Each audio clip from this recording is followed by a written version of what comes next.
I want to welcome everyone here. I work a lot on this program. I mean, it was like literally the first thing I set myself to do when I returned from a month in London. So I hope it's all the labor's justified and you'll enjoy it. Well, first of all, Chicago was definitely a city on the move. This is an early picture of their courthouse from around the Civil War period, and they had a lot of space. They had railroads going in all directions. They were in an ideal spot for the fair. Uh, and But they did have a major setback, and this was the fire in 1871. Believe it or not, this is actually a picture of horse cars and pedestrians moving past State and Madison streets. And you could see how devastated the city was. But the city said, "We've got to rebuild," and they did. And Now the city fathers decided that uh, they a fair was a good way to sort of bring in more business, and the business is a key word in this instance because the whole idea of the fair was about business. Now they sort of hung it on Columbus's 1492 voyage and landing at San Salvador, and you're perhaps wondering, well, if they're observing the 1492, 400 years, why did they hold the fair in 1893? We will get to that. And even though it was the theme of the fair, it really had very little to do with everything that was there. And just as a note before I go, I found out Chicago had seven city halls, and this is number six. Now, there was a lot of competition, and it actually all went through the federal government. The Congress had to decide, and Washington, D.C., they offered to host. This is a picture from the Capitol heading towards the White House.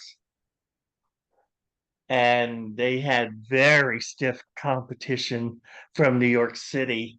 And in New York at the time, they were the largest city in North America, and they literally thought it was a slam dunk that they would be chosen. And there was still plenty of room up here in Queens, plenty of open land. But one of the things that knocked it out of consideration is that, except for the Brooklyn Bridge here, if you had a hotel in the city of New York and wanted to go to fair in Queens, all you could do was take a carriage, horse-drawn cab, or the elevated train line, be dumped off at a ferry, and then you had to go someplace. You had to get another carriage on the other side. It just was not going to work. And I thought this was a delightful illustration. This shows Lucky Chicago winning the prize from Uncle Sam. And as you can see, New York is looking in high dudgeon, and St. Louis faints. And luckily, 11 years later, St. Louis got her chance. They hosted the Louisiana Purchase Exposition and also the third Olympiad, and of course, now with our Olympics coming up in Paris, it was quite a coup for them to get that, but they got it. Now, here's an unintended consequence. There had been talk before Chicago won the fair, possibly merging the cities of New York City and Brooklyn. And Brooklyn was always very hesitant about this, so they were not completely on board. But it was like a fire bell in the night to New York when Chicago got the fair, in my opinion, because from what I've seen from the newspapers then, they really thought this was a done deal, and it accelerated the movement to join the cities. And that's exactly what happened a year later, 1894. They had a vote, everybody agreed, it just passed very narrowly because Brooklyn was still a problem. But after that, since 1898, New York City has been greater New York. And I think a lot of that was due to Chicago. Now, here's from a local newspaper article, and they're outlining things, uh, plans for the exposition, costs of $1 million exclusive of the buildings, and it's limited by law to 400,000. Now, these are just the government exhibits. I mean, it has nothing to do with all the rest of it. Okay, now there was a bit of a conflict of interest, which I thought was funny. Mayor Carter Harrison had a big clash of with the board of lady managers. These were socially elect women of Chicago and other parts of the country, and they had two different visions of the fair. What the mayor wanted to do was to make the fair pay, and so that the city wouldn't be on the hook for any overages. And but the women wanted the Victorian ideal of uplift, and they did not want any nude statues or art. They were all good members of the Women's Christian Temperance Union. They did not want any beer or spirits served at the fair, and they definitely did not want anything of a carnival atmosphere like the fattest woman in the world or a man who could juggle with his feet. This was not their idea. But the mayor said, hey, this is exactly what we need to make people come. And so, but basically, the male board of managers, they had the real power. Between them and the mayor, the women really had no decision making in the overall fair, but they did have some decision making, and we'll get to that. And everybody agreed that a lake shore location was the ideal. And this is one of the early maps because they thought it would be a good place. Chicago was heading in that direction anyway, and they thought, well, it's going to be developed anyway. Let's put the fair there. And what they got was Jackson Park, which at the time was a park in name only. It was really a mosquito-ridden swamp on the shore of Lake Michigan. And they hired Frederick Law Olmsted. He was America's finest landscape designer. He and associate Calvert Vaux designed Central Park. They they designed Prospect Park in Brooklyn. They developed Riverside Park and a number of parks, Grand Park in Chicago. So he was the obvious choice. And now the fair needed 40,000 men to build this fair.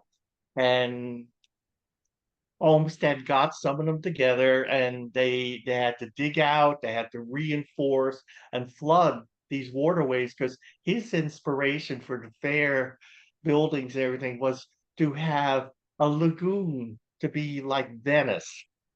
And that was what he decided to do. Now, after the fair, some of these lagoons were kept, and you can still go and see them. They were just sort of naturalized, so they do look a little bit more, from the pictures I've seen, like a natural landscape, which was his stock and trade. Because the whole thing about Central Park, it was to give one the illusion of walking in the country in the middle of the city. So that's Olmsted to a T. Now, the local architect Daniel H. Burnham, he had the control of the overall fair, but he did not design a single building, and there were 200 of them on 600 acres. So this was a huge undertaking, and he sort of got in a little bit of trouble over this because he totally ignored all the local architects, the most notable one being Louis Sullivan, who is credited with designing the first steel frame skyscraper building. And instead, he traveled to hated rival New York City and he met with various architects. Among them were George B. Post, Richard Morris Hunt, and Charles McKim. Now, all of these men were trained in the Beaux Arts style, and they designed buildings that are still standing today. And they were a huge influence. And even though Chicagoans were necessarily huffy about it, they were a little mad, but Burnham had his way. Uh, I don't know why he did this. It's perhaps his feeling that Chicago architects didn't really know the Beaux Art style, which was sort of an extension of Imperial Rome and that style in a more modern format. And but he was willing, he got 10 architects, he paid them each $10,000 just to submit plans for fair buildings and uh just make a few visits to the site while they were building it. And that today, according to Eric Larson, and I'm very indebted to The Devil in the White City. I mean, I found out a lot from that book. If you haven't read it yet, please do. That's right here. Eric Larson estimated it would be about 300 uh, $1,000 today, what he paid them. So, believe it or not, the fair had a Florida connection. This is Walter Elias Disney and his wife Laura McCall. They were married in Lake County in a town that no longer exists called Kismet. I actually did a program on that, Central Florida's Lost Ghost Towns.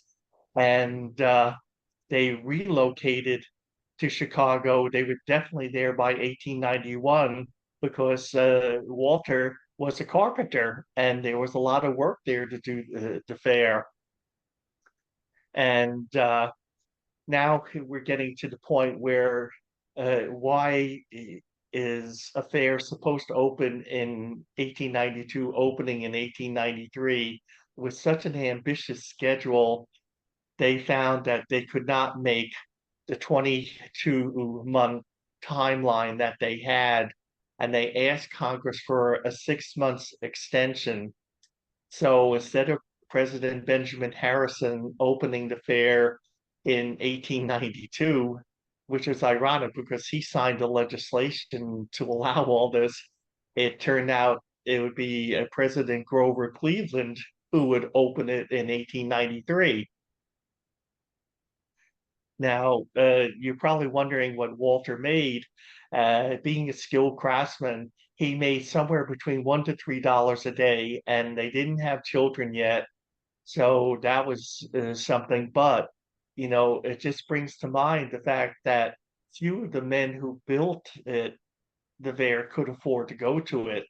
Um, Basically, admission was 50 cents, which would be considered to be about $14 today. So it was literally almost the Disneyland or Disney World. It was very expensive to go, and a lot of people didn't go just for that reason.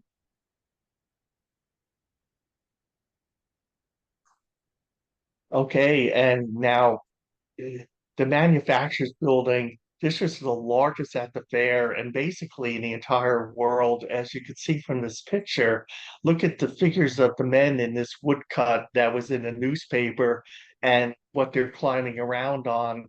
And it says here that it occupied 31 and a half acres.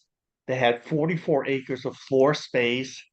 The total cost of the building was nearly $2 million, and the floor alone consumed more than 3 million feet of lumber. That's where Walter Elias comes in, and 5 carloads of nails. There were 11 acres of skylights and 40 carloads of glass on the roof.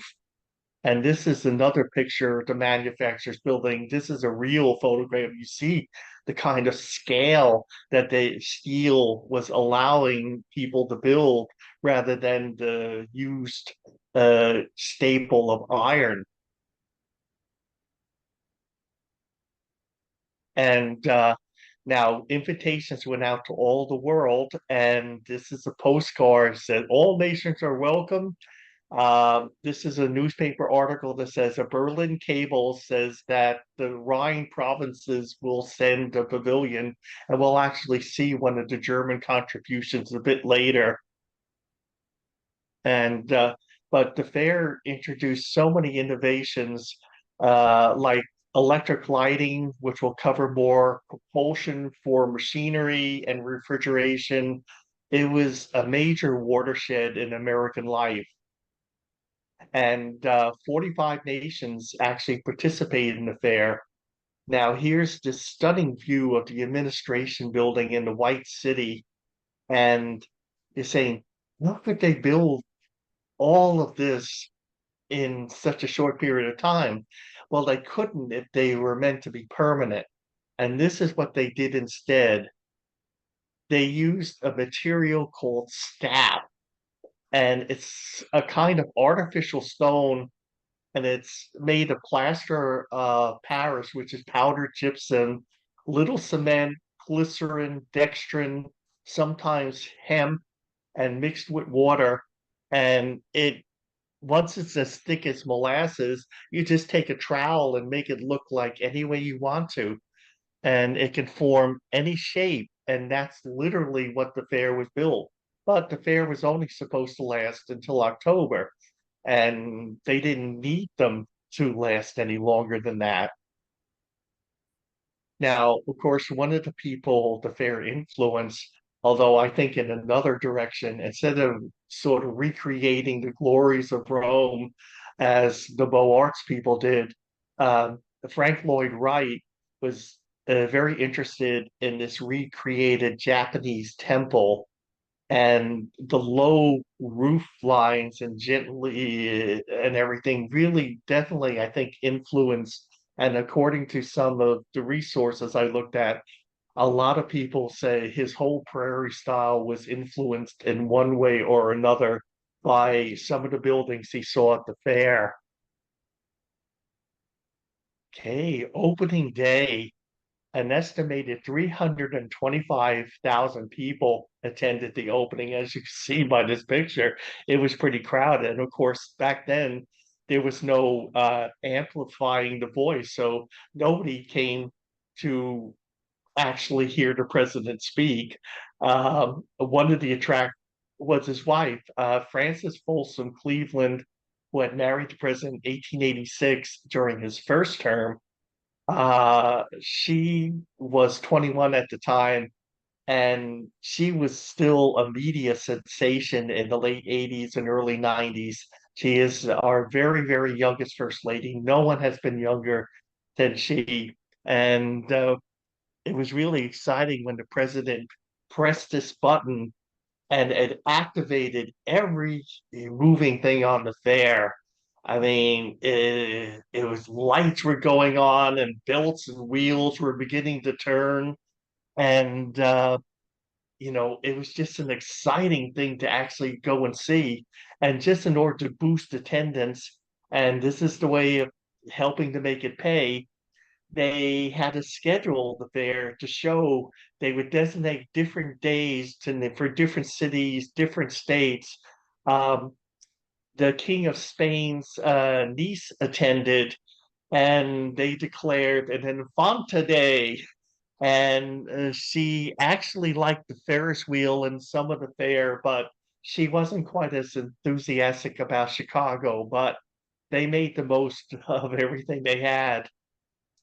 Now, one of the things I found was this is another newspaper article threatening possible disruption of the fair by a political group known as anarchists who are against government.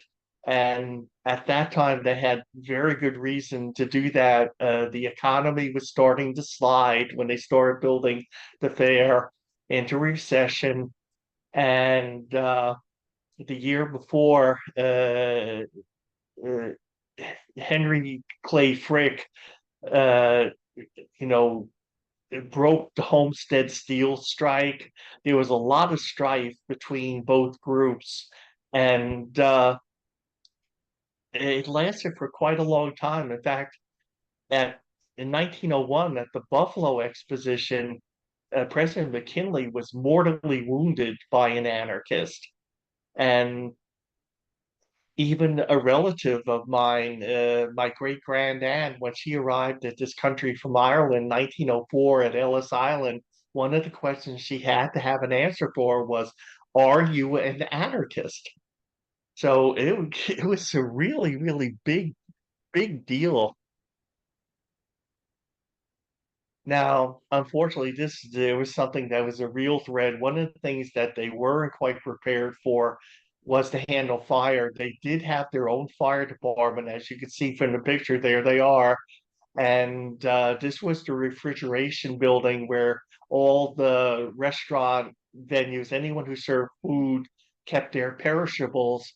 And it caught on fire. And because basically the building was, plaster of Paris put on a frame of wood, it was a virtual fire trap, and literally thousands of people watched these men fall to their deaths from the tower. As you can see, there's you see the figures from the newspaper. So it was really 13 firefighters and 4 civilians lost their lives, and it was so serious that Burnham and the chief of the fire underwriters to the fair and several other people were actually indicted. But what got them off was the fact that this building was not an official building at the fair. It was actually built as part of the private interests at the fair, all the restaurants and all those the bars, the taverns who needed it. So that sort of got Burnham off the hook, because even though it passed through his office and had initial approval, it wasn't actually designed and built by him, and that's an important distinction, or at least in court circles. Uh, there were also a lot of social contradictions of the period, and this is Frederick Douglass was here. He was an escaped slave who became a prominent force against slavery in the 1850s and 60s, and they invited him to be what they call Negro Day.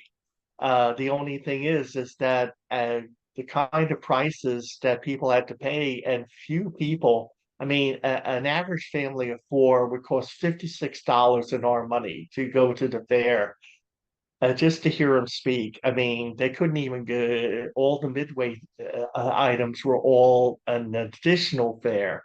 I mean, everything that could be charged for, they did. And so very few people could afford to actually go and see him. They probably had to rely on what they could read in the papers. And on this side is the Carlisle Indian School, and they were showing their assimilation into white culture, because it has a very dark history of children literally being removed from their parents on a reservation to save them by sending them to a white school where they would dress as whites and learn all the things that they needed. And at the time, it was thought to be the only way to prevent a total extinction of their race. So it was meant well, but we don't see it the same way now. Now, here we go. We're back to the lady managers. Um, you see, it says here the meeting of lady managers called by Mrs. Palmer, and Mrs. Potter Palmer was a very, very powerful woman indeed. And they were responsible for the women's building. And that was a traditional feature at the fair to show women's exploits and everything. And it was very ambitious. It had an exhibition space, an assembly room, a library, a hall of honor. It was designed by a woman, and it was actually the first building to be completed. And but here's one of the things where the lady manager didn't have much power in. This is the Midway La Plaisance.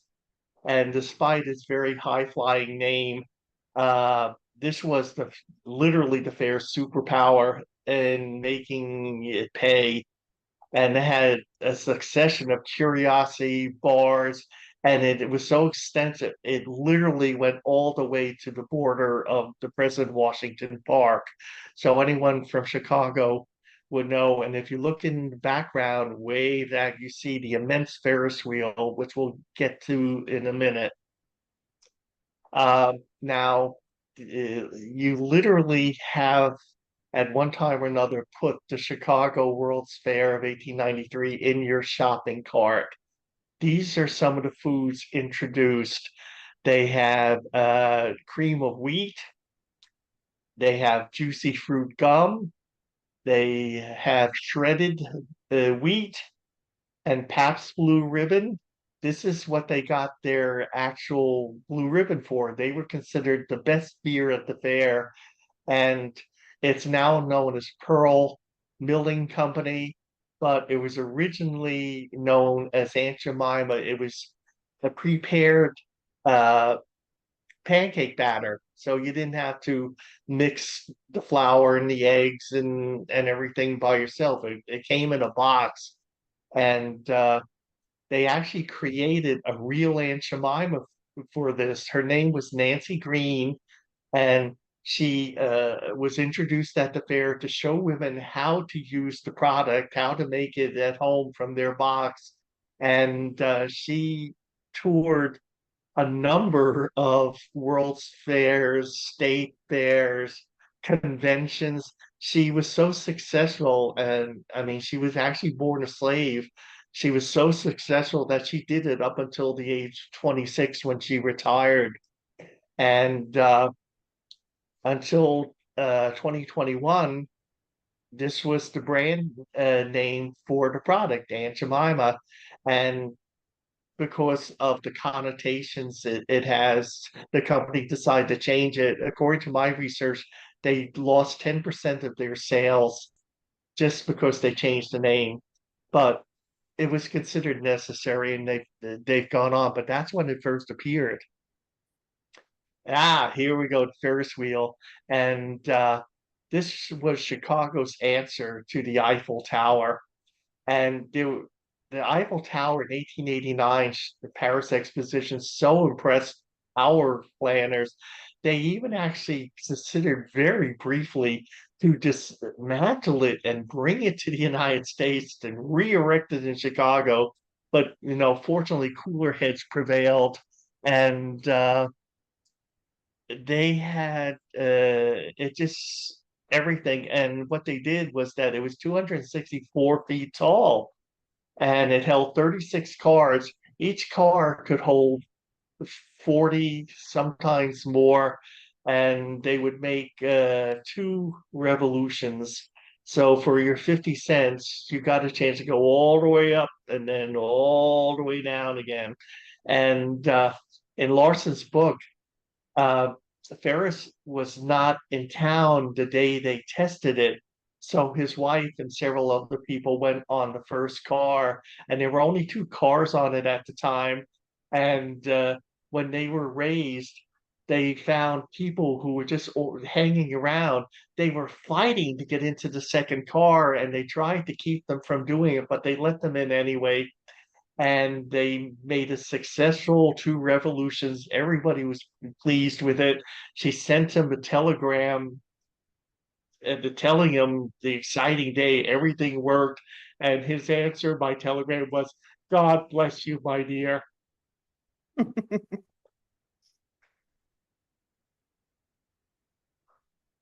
This was a big midway hit. This was copied from the 1889 fair, and it was a huge, it was 26 buildings built in the Islamic style to form uh, a street as you would find in supposedly in Cairo, and they had up to 200 employees. You can see them in native Bedouin garb, and I mean they had everything on the Midway. They even had a Dahomey village, and uh, there's this wonderful book by a man named Clarence Day who wrote that Father sends me to the World's Fair. And it was a funny situation. He had blown through his allowance on his first year at Yale, and he said he couldn't afford to go. And his father gave him $100, and in order to make ends meet, he said he bought an $11 train ticket to go to the fair because he just, when father tells you to do something in this book, you just sort of have to do it. And he said the train was terrible. The Erie Railroad was a joke. It meandered through parts of, Indiana, Canada, Michigan, all the way down. And it took 2 weeks for him to get there. And this is one of the things he was able to see. And he actually spent money to see the dancing girls. And here they are. This is Little Egypt. I mean, this was the biggest hit of the fair. Everybody had to see Little Egypt and the other women doing a traditional belly dance. And I mean, this was such a sensation. Although Clarence observed that, like with many other things he found, it was more hype than the actual content. But it really got into a whole thing where they actually uh, it became a feature of any kind of fair, World's Fair, County Fair, State Fair in the United States for many, many decades to come. You wouldn't see it much now, but at the time it was considered so scandalous that preachers denounced it from the pulpit. And even today, because some years ago I used to work for the Broward County Library, and my boss, Scott, he actually booked a woman to give belly dancing lessons to the patrons. And I mean, oh, you should have seen the librarians 4 and 5. They were absolutely scandalized, but they grimly allowed it to continue. But the women who went to the class, they loved it. It's just funny how that happens. And here's Krupp. I mean, Krupp had this huge building showing off their wares. And Herr Krupp himself said he would make the biggest gun in America to protect the great port of Chicago. So this was a really big hit of the Midway too. And people could literally see something of the world. Although in Clarence's book, he when he spoke about seeing the Dahomey village, his father declared that he was absolutely shocked to see them living like that, that he didn't think it was allowed. I mean, it was just such a funny reaction. Now, one of the great showmen of the early 20th century was Flo Ziegfeld here, and his attraction on the Midway wasn't really creating much of a sensation.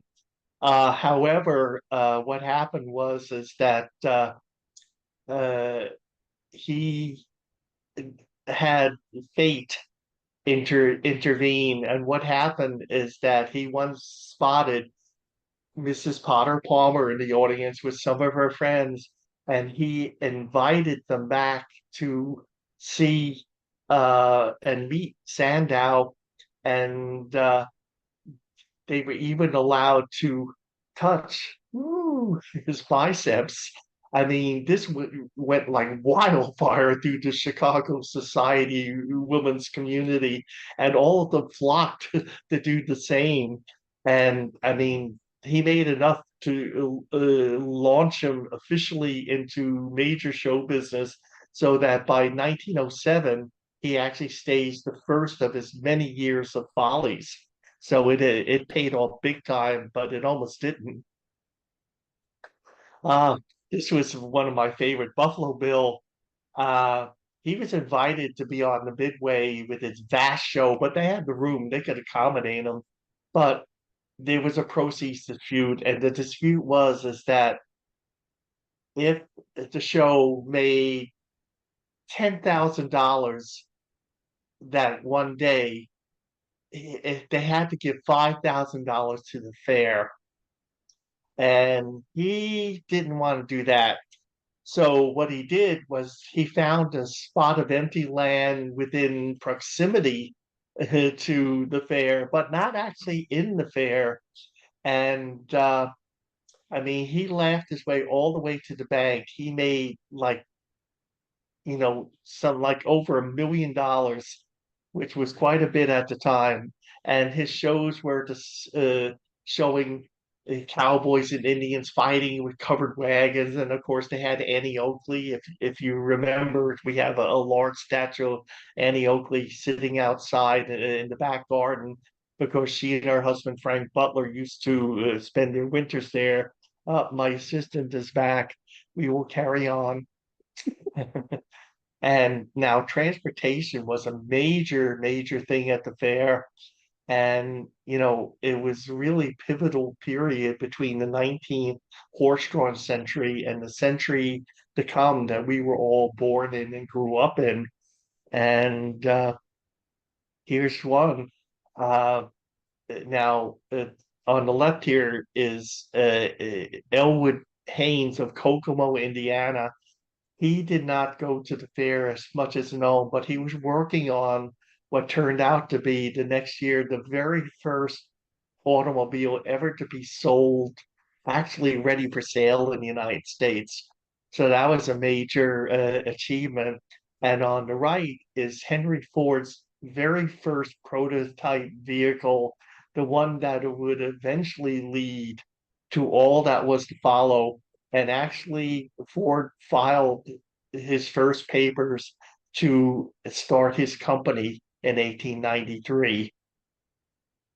And I mean, this was not an easy thing for them at the time because it's estimated that outside of the cities, there were absolutely no paved roads. They said there were less than 200 miles of paved roads in America.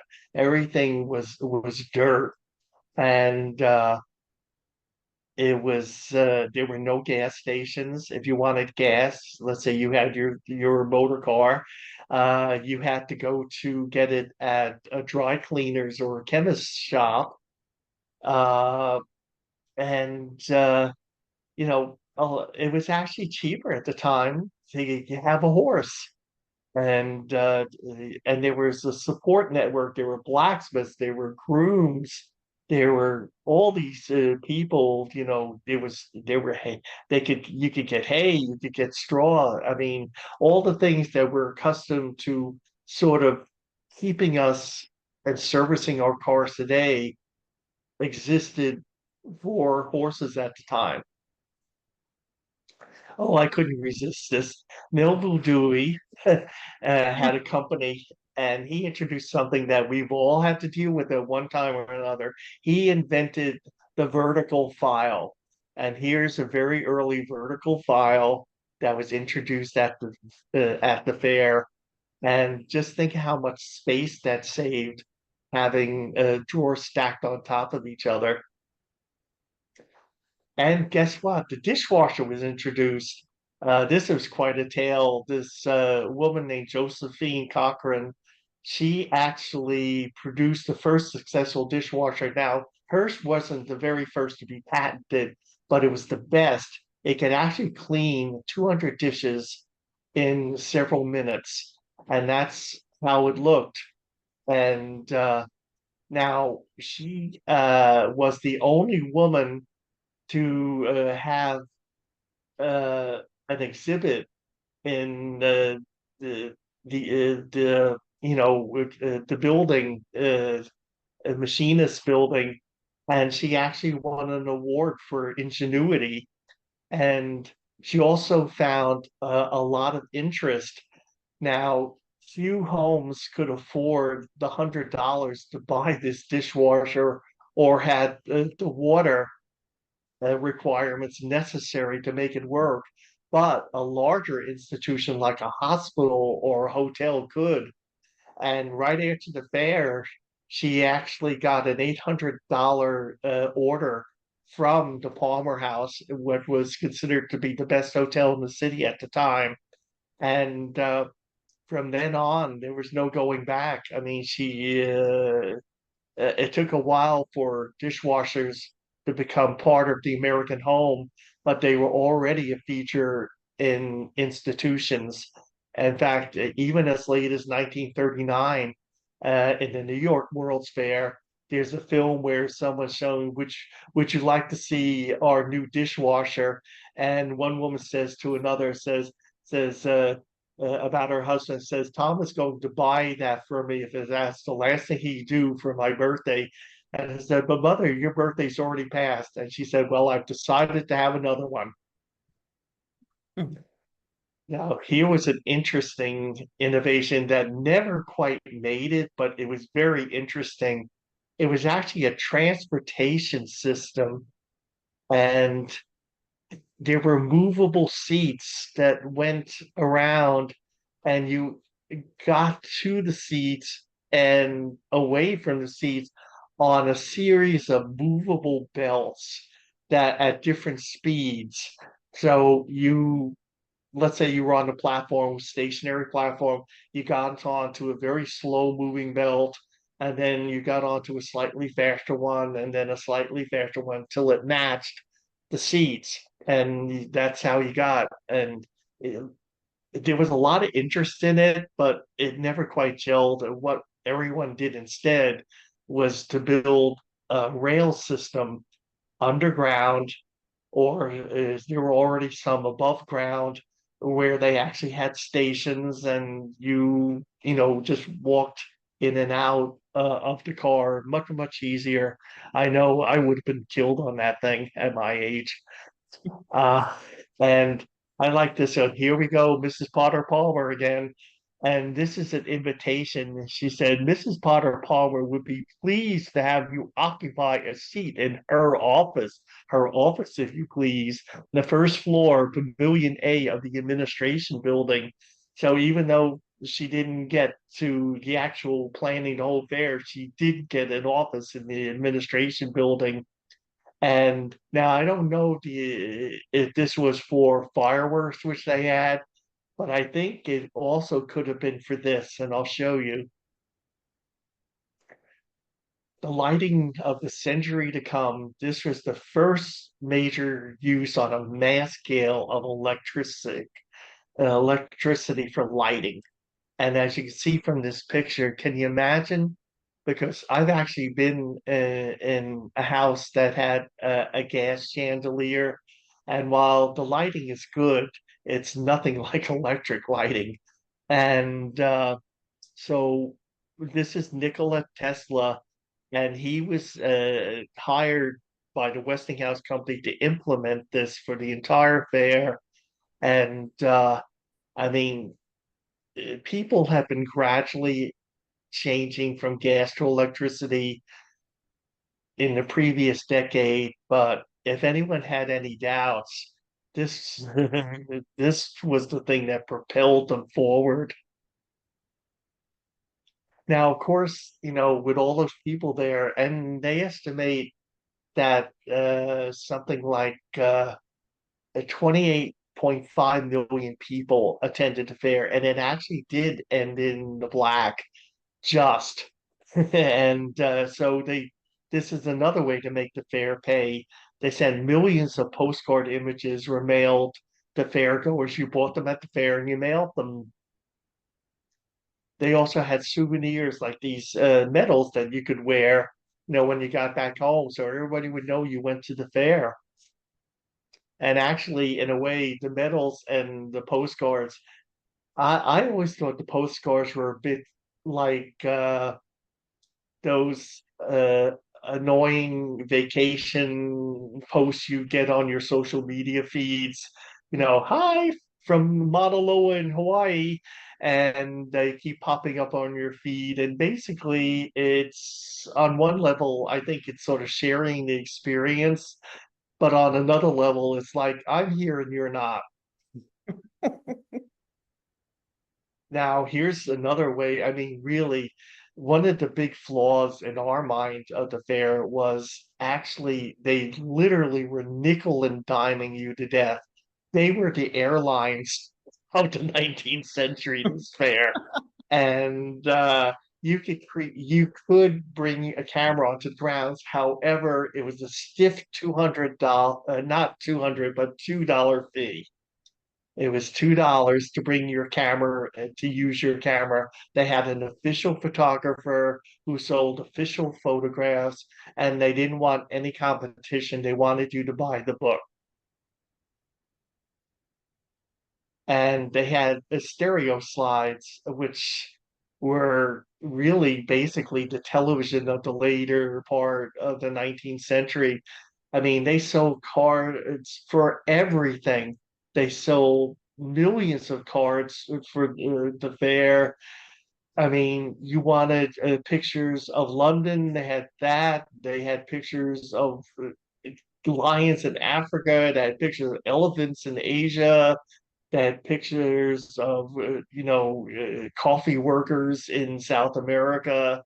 I mean, Inuit in Alaska, you name it, they had a picture for it. And I mean, there you still see them on eBay. People still collect them, still see them, and they're a lot of fun if you have a viewer. Now, this is one of the official books of the fair, the World's Fair Through a Camera.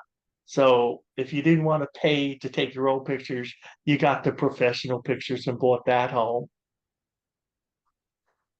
Now, eventually, by October, the fair had to end.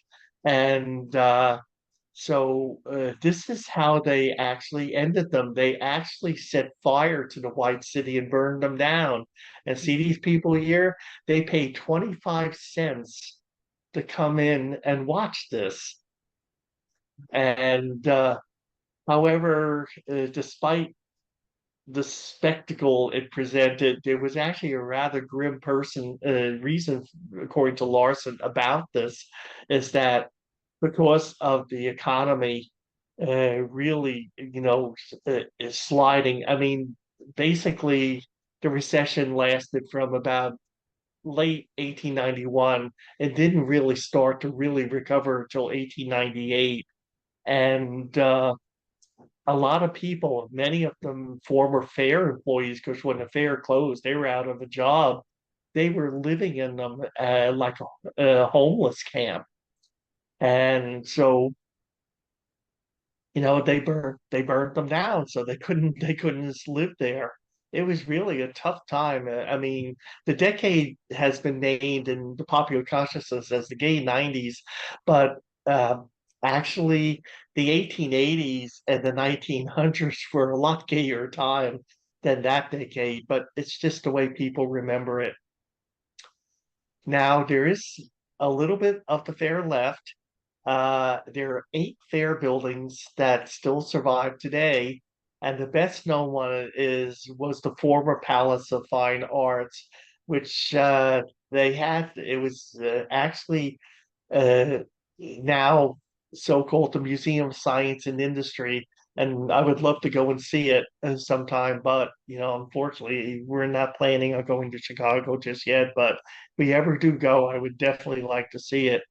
Now, this is the best known one. This is the one that most people pull out of their heads and they say, "What's left of the fair?"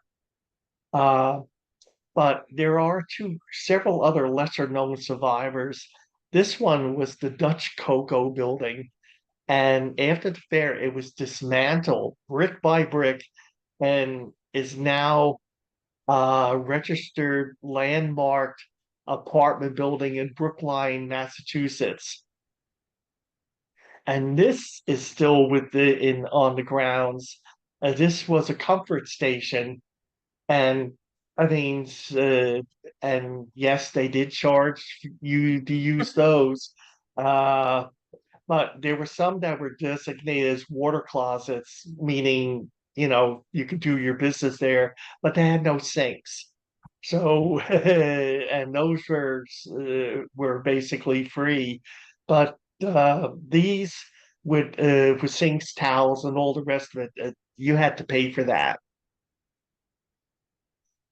And it's amazing how well you can follow the fair today because I mean there are pages. I found pages all over Facebook, and this is just one of them that you can just dip into, and some of them are actual, like the Center for Chicago History has a page, and the Field Museum has a page.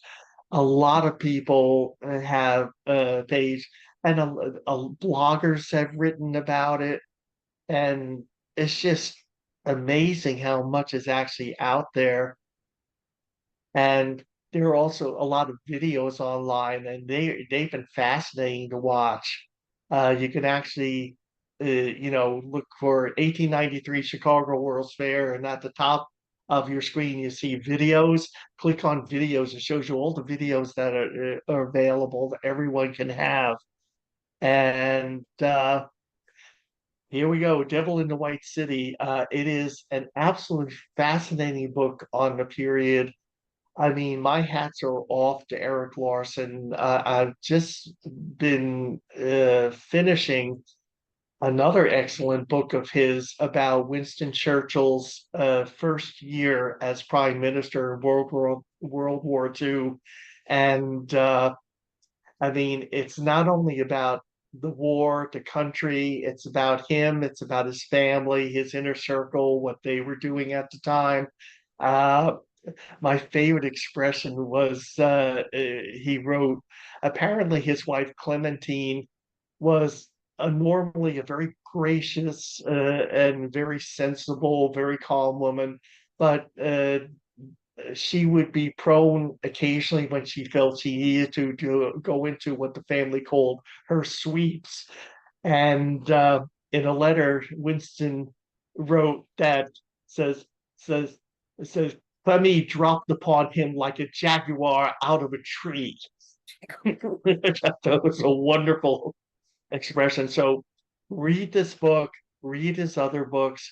They're excellent. And there's a lot of websites. This one is from the Encyclopedia of Chicago History.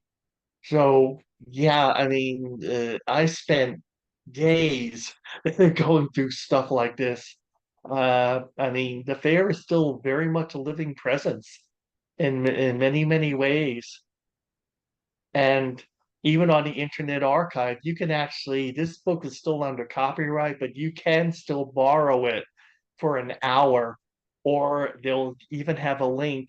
You can set up an account, log in to borrow it, or you can actually click on that link and it'll tell you where you can purchase it. So it's got a lot of different ways. There's a lot of stuff out there. And that, good people, is the end. I hope you enjoyed this program. I enjoyed putting it together. One of my future plans, hopefully we can do this, is to bring it forward 40 years to the Chicago World's Fair in 1933, which should be quite interesting. So if anyone has any questions, I am free to be asked and I will try to answer them. Thank you.